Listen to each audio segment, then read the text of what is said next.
So hi learners, this is Gaurav Sharma. Welcome to Kelvin. इस video में या मैं कहूं कि इस वन शॉट वीडियो में हम लोग अब डील करेंगे रेस्पिरेशन वाले कॉन्सेप्ट को। इंपॉर्टेंट कॉन्सेप्ट्स में से एक है, इसमें भी कई बार सवाल जो है पूछे गए हैं। और भाई इस बार कैसा है, इस बार तो आपके एमसीक्यूज बेस्ड क्वेश्चंस हैं, तो ज्यादा चांसेस हैं कि इसमें जिस तरह के कॉन्सेप्ट है वहां से सवाल बने। तो इस वीडियो में हम लोग बात करेंगे सिर्फ रेस्पिरेशन वाले कॉन्सेप्ट की। किस तरह के सवाल वहां से बन सकते हैं वो आप सॉल्व कर पाएंगे जब आप इस वीडियो को पूरा देखेंगे। तो वीडियो को लास्ट तक देखना। उम्मीद करूंगा कि आप जिस भी तरह के आपके असर्शन रीजंस क्वेश्चन हो, केस स्टडी बेस्ड हो या कोई भी एमसीक्यू हो, आप उसको सॉल्व कर पाए इस कॉन्सेप्ट को यहां से पढ़ने के बाद। चलिए स्टार्ट करते हैं कॉन्सेप्ट को कि क्या होता है रेस्पिरेशन की प्रोसेस में। रेस्पिरेशन में दो चीजों का ध्यान रखना है। नंबर एक हो गया आपका ब्रीदिंग की प्रोसेस, और नंबर दो पे हम लोग बात करेंगे किसकी, सेल्यूलर रेस्पिरेशन के बारे में। किसकी? Cellular respiration.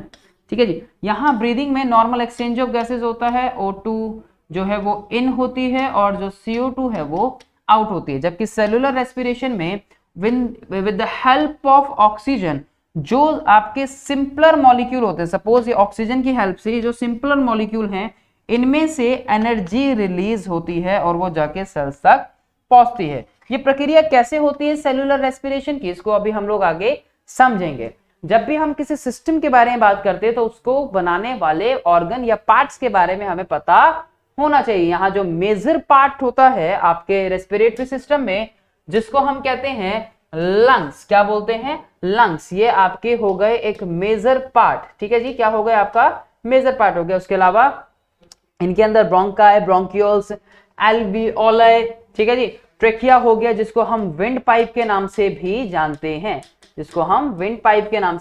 हैं। फेरिंग्स हो गया, नेजल कैविटी, लेरिंग्स हो गया, जिसको आप वॉइस बॉक्स भी कहते हैं।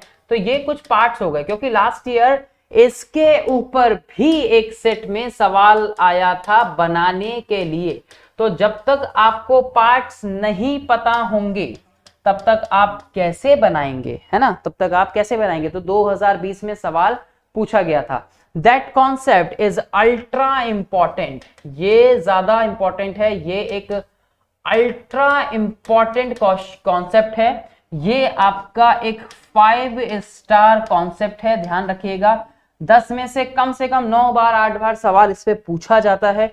ये एक ग्लूकोज है, ग्लूकोज का पाथवे बताया गया है कि ब्रेकडाउन ऑफ ग्लूकोज पाथवे, जितने भी जो वेरियस पाथवे हैं, यहाँ बेसिकली एब्सेंस ऑफ ऑक्सीजन और प्रेजेंस ऑफ ऑक्सीजन के बारे में बात की गई है, जिसको हम लोग एरोबिक एंड एनारोबिक रेस्पिरेशन के नाम से भी जानते हैं। एरोबिक मतलब in the presence of oxygen, right, और एनारोबिक मतलब in the absence of oxygen. बहुत इंपॉर्टेंट है। हो क्या रहा है कि 6 कार्बन मॉलिक्यूल ग्लूकोज जो है वो 3 कार्बन पाइरुवेट के अंदर ब्रेकडाउन हो रहा है। इस प्रोसेस को हम लोग नाम देते हैं किसका? ग्लाइकोलिसिस का। किसका नाम देते हैं? ग्लाइकोलिसिस का। इसको हम नाम देते हैं ग्लाइकोलाइसिस। क्या होता है ये? ग्लाइको मतलब ग्लूकोज,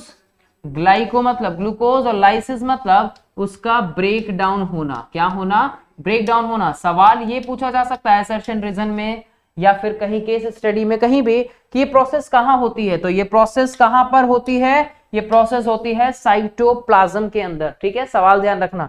उसके बाद एब्सेंस ऑफ ऑक्सीजन हमें यीस्ट में देखने को मिलती है, जहां पे 2 कार्बन मॉलिक्यूल इथेनॉल बन रहा है, CO2 निकल रहा है और एनर्जी निकल रही है। एनर्जी किस फॉर्म के अंदर निकलती है? एनर्जी जो है वो आपकी ATP की फॉर्म में निकलती है, और यहां लगभग 2 ATP मॉलिक्यूल जो है वो रिलीज होते हैं। उसके अलावा आप इसके अंदर देखते हैं कि आपका लैक्टिक एसिड का बनना, ये एक 3 कार्बन मॉलिक्यूल होता है।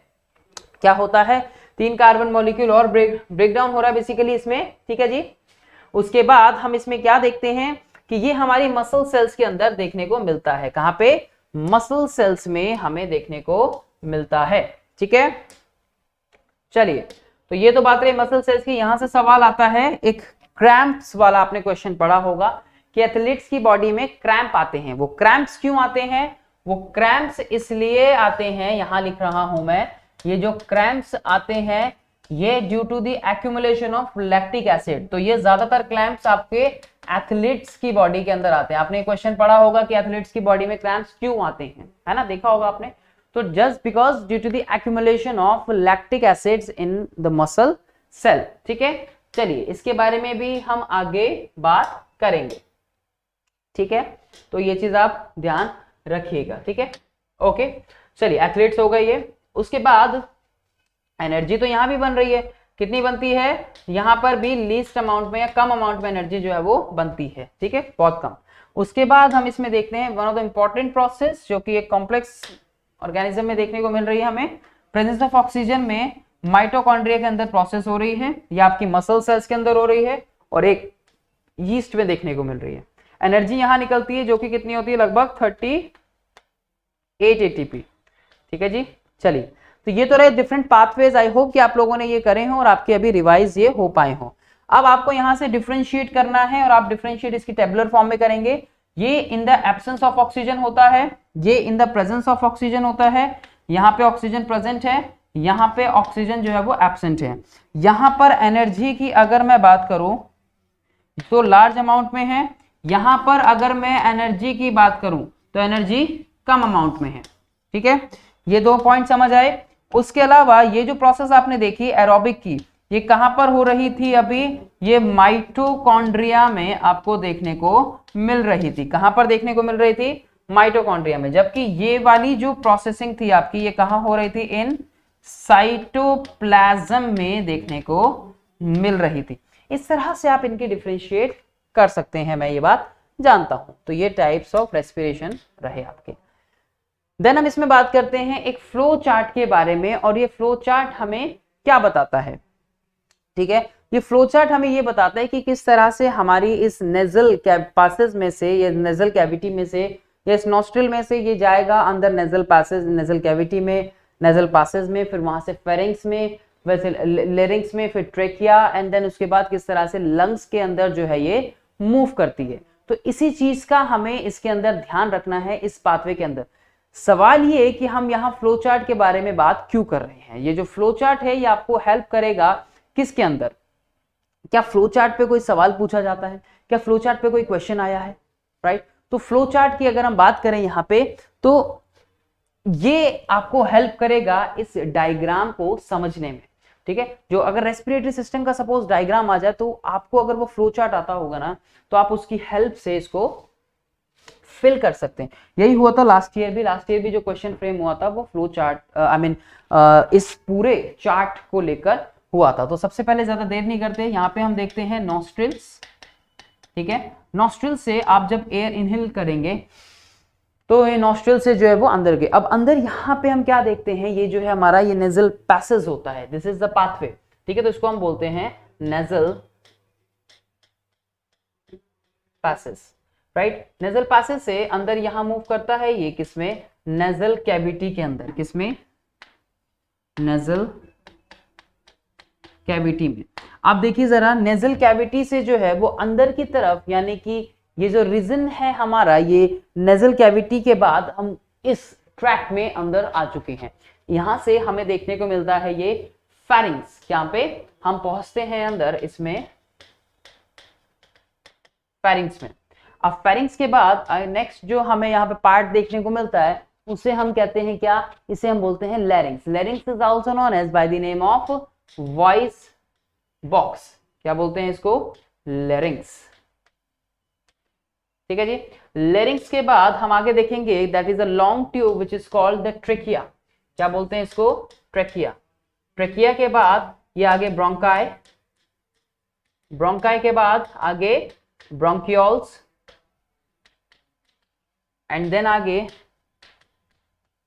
एल्वियोलाई, एंड देन कनेक्शन होता है इसका किसके साथ, ब्लड कैपिलरीज के साथ। ठीक है जी, किसके साथ, ब्लड कैपिलरीज के साथ। सवाल कहां से फ्रेम हो सकता है, ये आपके जो पार्ट्स हैं बेसिकली ये किसके हो गए, ये आपके लंग्स के पार्ट्स हो गए। किसके हो गए, लंग्स के पार्ट्स हो गए। अब इस लंग्स के पार्ट में हमें एक और इंपॉर्टेंट पार्ट देखने को मिलता है। जब आप अपनी एनसीईआरटी को देखते हो तो यहाँ पे एक एल्वियोलाई का डायग्राम आपको दिखता होगा। दैट एल्वियोलाई आप लिखेंगे इसको कि ये जो एल्वियोलाई होती है इसका फंक्शन क्या होता है। ये पूरे लंग्स के पार्ट हो गए अंदर, right. That is the primary site of exchange of gases. ये गैसेस की प्राइमरी साइट है और ये आपके एनसीईआरटी में जब आप देखते हैं रेस्पिरेटरी सिस्टम का डायग्राम 104 पेज नंबर पे आपको दिख रहा होगा एनसीईआरटी की, तो वहां पे उन्होंने अलग से एक बलून लाइक स्ट्रक्चर को, that is a balloon like structure, और इस बलून लाइक स्ट्रक्चर को निकाल रखा होगा, अलग से जूम करके दिखा रखा है। तो इंपॉर्टेंट है। यहां से ब्लड कैपिलरीज में और ब्लड के अंदर आपको क्या मिलेगा, आरबीसी, आरबीसी में क्या मिलेगा, हीमोग्लोबिन। हीमोग्लोबिन क्या करता है, ऑक्सीजन को रैपिडली बाइंड कराने में अपना रोल प्ले करता है। तो बच्चों इस फ्लो चार्ट को ध्यान रखिएगा, ये आपकी बहुत हेल्प करेगा, ठीक है जी। तो यहां से आपको क्या ध्यान रखना है कि यहां से कहां पहुंचा, यहां से पहुंचा वो ब्लड कैपिलरीज में, और ब्लड के अंदर क्या प्रेजेंट है, ऊपर बता रहा हूं, ब्लड के अंदर क्या प्रेजेंट है, आरबीसी, आरबीसी के अंदर क्या है, हीमोग्लोबिन। हीमोग्लोबिन क्या करता है, ऑक्सीजन को बाइंड कराता है, ऑक्सीजन बाइंडिंग करेगा रैपिडली। ये ना हो तो ऑक्सीजन रैपिडली बाइंड ना कर पाए, जिसकी हमें ज्यादा जरूरत होती है, क्योंकि हमें ज्यादा अमाउंट में एनर्जी चाहिए मल्टी सेलुलर को, ठीक है। चलिए उसके बाद ये इनहेलेशन की प्रोसेस होती है। आपको फिगर तो देखने को यहां पर मिल ही रही होगी। ये फिगर क्या बता रही है, जब हम इनहेलेशन कर रहे हैं तो यहां जब आप इनहेल करते हैं तो ये जो आपकी कैविटी होती है, इस रीजन को हम लोग बोलते हैं थोरासिस रीजन। क्या बोलते हैं, थोरासिस। थोरासिस जिसको हम चेस्ट रीजन या फिर चेस्ट कैविटी का भी नाम देते हैं। तो ये क्या कर रही है, ये एक्सपेंड करती है। क्या करती है, ये ऐसे में एक्सपेंड करती है, राइट। सबसे पहली बात नंबर 1। नंबर 2 आप क्या देखते हैं, जब मैं कर रहा हूं तो ये ऊपर की तरफ आती है। ऊपर की तरफ कौन लेके आ रहा है, यहां प्रेजेंट होती है रिब्स। रिब्स एक तरह की आपकी बोन्स होती हैं जो कवरिंग का काम करती हैं। ये आपको यहां स्ट्रक्चर दिख रहा होगा, दीज आर द रिब्स। ये अंदर की तरफ, ये इस तरफ भी आपको दिख रहा होगा, जिसको हम रिब्स बोलते हैं। तो रिब्स का केज होता है, आई मीन जो जाल की तरह जो उसको प्रोटेक्ट करती है। तो रिब्स कैसी हो जाती है, अपवर्ड हो जाती है, ऊपर की तरफ आ जाती है, ठीक है। इसके अलावा हमें क्या देखने को मिल रहा है, यहां हमें डायफ्राम देखने को मिल रहा है। क्या देखने को मिल रहा है, डायफ्राम। ये डायफ्राम क्या कर रहा है, ये जो डायफ्राम है आप देखेंगे कि इसकी शेप में चेंजेस हैं। एक तरीके से ये आपने देखा कि हवा किसी ट्यूब के अंदर भर दी और हवा निकाल दी, हवा भर दी हवा निकाल दी, कुछ उसी तरह से। जब देखिए हम इसमें, जब लंग्स में हम हवा भर रहे हैं तो इसकी शेप में क्या चेंजेस आते हैं, ये पूछा जाता है। ये एक्चुअली मैकेनिज्म है इसकी पूरी, कि मैकेनिज्म ऑफ ब्रीदिंग। तो देखिए जब हम इसके अंदर हवा भर रहे हैं तो क्या हो रहा है, ये देखो देखो अंदर आया तो ये नीचे की तरफ गया। तो जब इसमें हवा भरी तो कैसा हो गया, ये फ्लैट हो गया। कैसा हो गया, फ्लैट हो गया। और क्या हो रहा है इसमें, लंग्स की जो वॉल्यूम है, और वॉल्यूम कैसी हो रही है, एयर के भरने से वॉल्यूम ऑफ लंग्स इंक्रीजेस। क्या हो रही है, वॉल्यूम ऑफ लंग्स जो है वो क्या हो रही है, इंक्रीज हो रही है। रिब्स लिफ्ट अप कर रही है, चेस्ट कैविटी एक्सपेंड कर रही है, डायफ्राम फ्लैट हो रहा है। और जब वॉल्यूम जो है वो लंग्स की इंक्रीज कर रही है, जब एयर उसके अंदर जा रही है, ठीक है। व्हेन एयर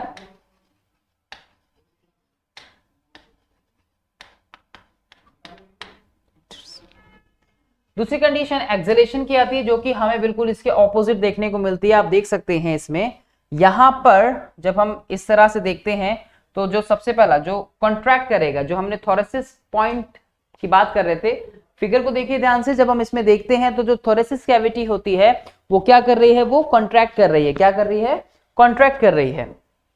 तो ये जो थोरासिस रीजन है,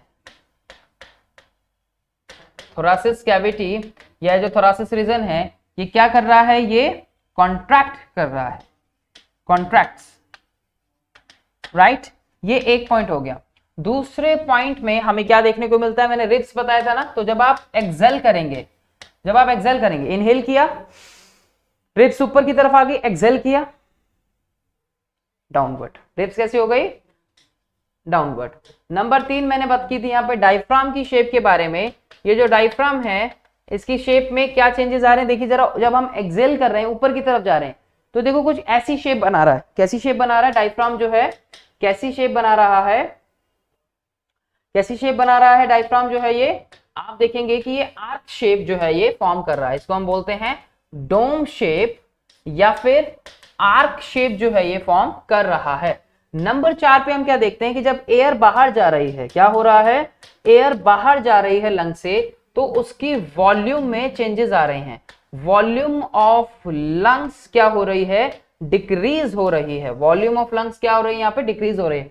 बच्चों 4 पॉइंट बहुत इंपॉर्टेंट है जो आपको मैकेनिज्म के अंदर याद रखने हैं। यहां से भी एक 2 मार्क्स का या फिर 1 मार्क का जो क्वेश्चन है वो आ जाता है, 1 या 2 मार्क्स में बन सकता है।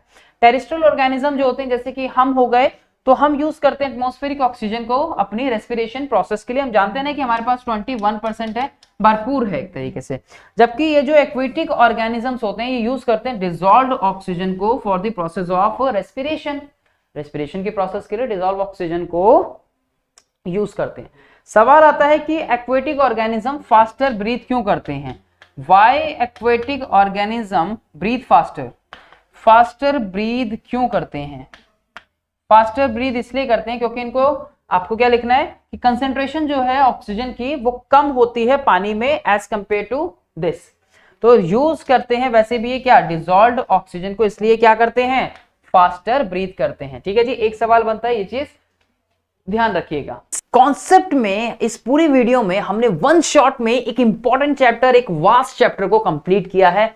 थोड़ा सा फास्ट चला हूं, आई होप कि आपको यहां पे सारे कॉन्सेप्ट जो हैं वो आपके क्लियर हुए हों, आपकी रिवीजन अच्छी हुई हो इस 1 शॉट की हेल्प से। सो आगे मैं मिलता हूं आपसे अपनी अगली वीडियो में। अभी के लिए tata, bye bye and thanks for watching.